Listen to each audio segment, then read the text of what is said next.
এখন ঘড়িতে 11টা বাজে। আমরা হোটেল থেকে সবাই টিফিন করে ফ্রেশ হয়ে বেরিয়ে পড়েছি বিভিন্ন দর্শনীয় স্থানগুলোকে দেখার জন্য। তার জন্য ছোট গাড়ি নেওয়া হয়েছে। সেই ছোট গাড়ি করে প্রথমে গেলাম বিপত্তারিণী মন্দির। কি বলবো বন্ধুরা, ভিতরে দেবদেবীর মূর্তি কি সুন্দর, চোখে পুরো ছুঁয়ে যাচ্ছে, আকর্ষিত লাগছে, অমৃতবাণী। এবং গেটের বাইরে বেরিয়ে এসে সবাই একসঙ্গে সেলফি তুললাম। যারা যারা চ্যানেলটিকে সাবস্ক্রাইব করেন প্লিজ সাবস্ক্রাইব করো। বন্ধুরা আবার চলে যাচ্ছি গুপ্ত বৃন্দাবন। এখান থেকে একটু হেঁটে যেতে হবে। গেটের ধারে মাস্টারমশাইরা দাঁড়িয়ে আছে। সবাইকে নিয়ে জুতো খুলে প্রবেশ করলাম। প্রথমে গণেশের মূর্তি, কি সুন্দর কি বলবো, তারপরে শ্রী শ্রী চৈতন্য দেবের মূর্তি, তারপরে দেখুন জগন্নাথ দেবের মূর্তি। সবাই ফটো তুলতেই ব্যস্ত।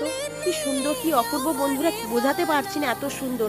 তারপরে চলে এসেছি, যেন পা রেখেছি, দেখুন পা রেখেছি যেন নবদ্বীপ ধামে, যেন শ্রীকৃষ্ণের রাসলীলা চলছে।